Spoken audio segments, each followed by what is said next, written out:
Isang mapagpalang araw po muli sa inyong mga boss ko, mga idol ko, mga madam, mga sir ko po. So another property for sale na naman po ang aking ipapakita. Dito pa rin po sa bayan po ng Talugtog, lalawigan po ng Nueva Ecija. So ito pong nakikita nyo po ngayon, ito po yung kanyang kalsada papunta po sa sementadong daan. Yun na po yung sementadong daan. So nasa mga 50 meters po siguro, o kulang 50 meters po yung aking tansya na kalsada po niya papunta doon sa Barangay Road. So ito po ay sarili po niyang kalsada, at ito po ay tawag po ito na ipa-relocate niya na po niya, na pa-subdivide na po daw po niya. So dito po mag-start yung property sa pader po na ito hanggang doon po sa bandaron pa po. May muhon yata doon eh. Gaganoon pa daw po konti, sabi po nung aming source. So start po dito sa unang bungad pa lang po. Unang bungad, sa bungad pa lang po meron ng puno ng mangga. So ito po, ayan, at ito na po yung part na maganda sa property na ito. So ang sukat po ng property na ito ay 1.5 hectare po, more or less. Ganun na lang po sinabi namin dahil sabi po ng may-ari, kasi nakausap namin yung may-ari ngayon kasama yung mga source po namin via phone. Tinawagan po niya, ang sabi po ng may-ari po dito na kulang-kulang 1.5 daw po. So sabihin na lang natin na 1.5 hectare more or less po siya. So dito po sa bungad pa lang po may dalawang buko rin, may isang mangga, may power line na rin po. Ayan, at andun lang po yung Barangay Road.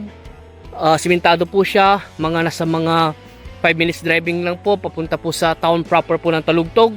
Simentado po lahat yon except lang po dito sa papasok po dito sa property. Pwede rin nyo sementuhin po yan kung sakasakali po, o lagyan ng graba. So ang presyo po ng property na ito ay 3.6 daw po ayon sa source po namin. Yung po ang sinabing presyo ng property na ito, at negotiable pa naman po yun, at depende na lang po sa usapan nyo po ng may-ari po dito. So ito po ay sabihin ko sa inyo totoo, naka-mother title pa po siya, pero ang sabi po sa amin ng may-ari ay hawak na po niya yung subdivision plan tsaka yung approved plan. Yun po ang sabi po sa amin. Kaya ready to segregate na po at transfer na po yung titulo po, pero hawak po niya yung mother title po. Yun po ang sabi po niya sa amin. So dito po ay tawag po dito, meron po itong ilan yung mangga? 10. Meron po itong 10 mangga, ito po kalalaki.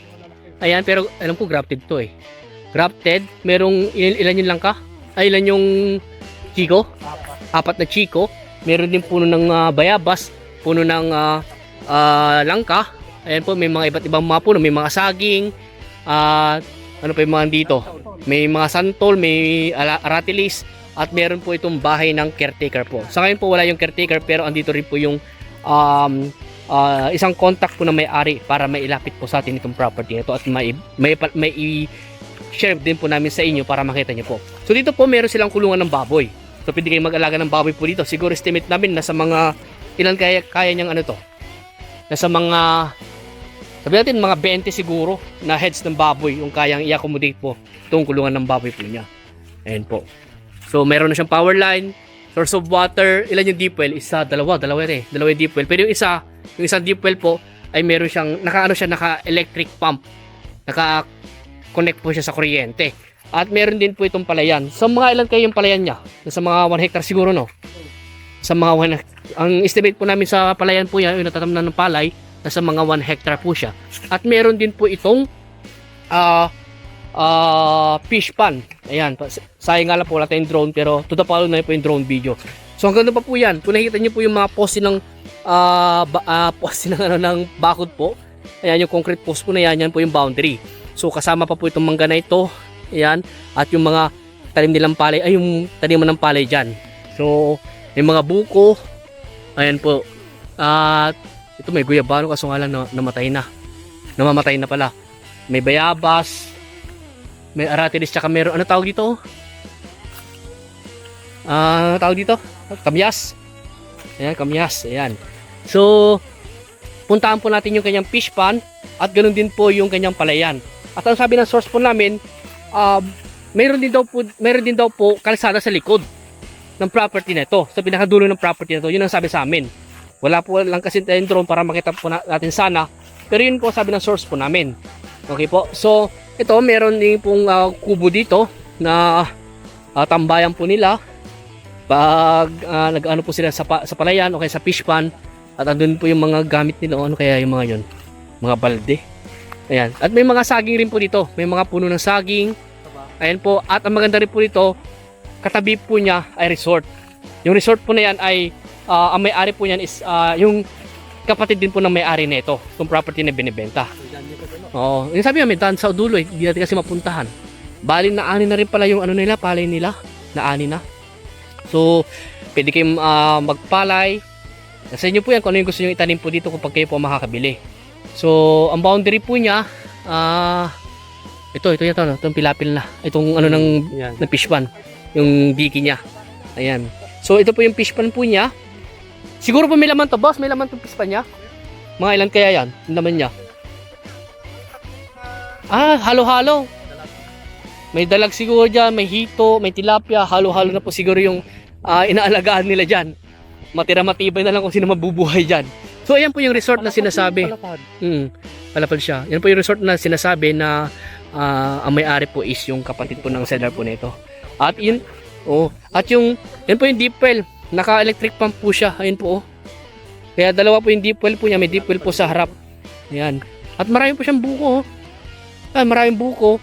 Marami rin puno ng saging. Tsaka may puno pa ng guayabano dito. Ayan, para kaya tayo makakapunta sa kabila. Ayan, tignan natin kung makakapunta tayo sa kabila. Ito siguro. Kaso nga lang, putik, boss. Oo. Putik nga lang. Tignan mo dito. Talabay mo. So, andito po kami ngayon sa ano. Ito po yung kanyang deep well. Maano lang po na talaga, masukal. Mahirap po natin baka. Kasama yung, pagano pa po yan. Po.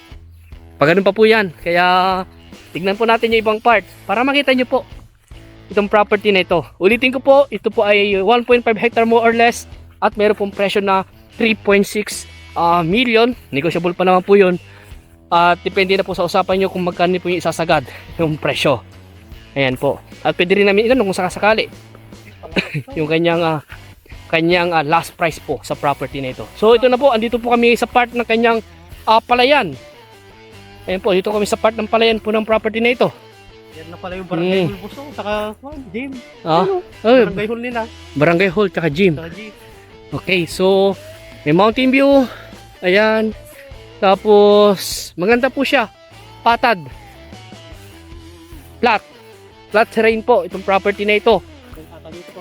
Mga ilang kaya po sinaan ito? Siguro, ilang estimate mo boss yung natatanda ng palay? Sa hektarya rin, ano? Mga 1 hectare more or less yung natatamnan ng palay po. Kasama po itong mga buko na ito. Ayan. So, ang boundary po niya, yun nga po yung may mga poste po ng ano po doon, ng bakod. Yung kubo kaya, kasama yun? Tanong mo nga, boss. Baka hanggang doon siguro yan.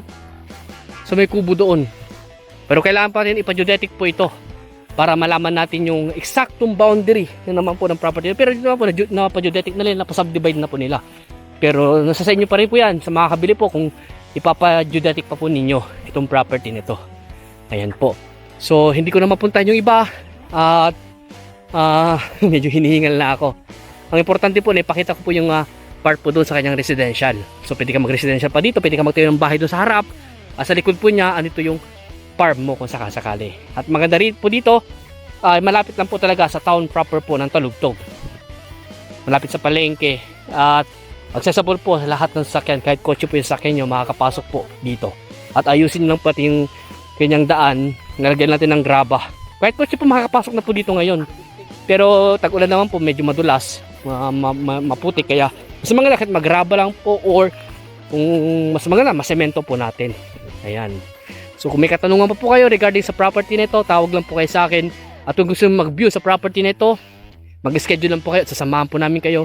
At kung gusto nyo kausapin yung may-ari, i-schedule po natin para makausap nyo ng personal dito sa property na ito. Ayan. So hanggang dito po muna. So please follow and subscribe para sa ibang mga property po na vlog po namin. So maraming salamat po and God bless.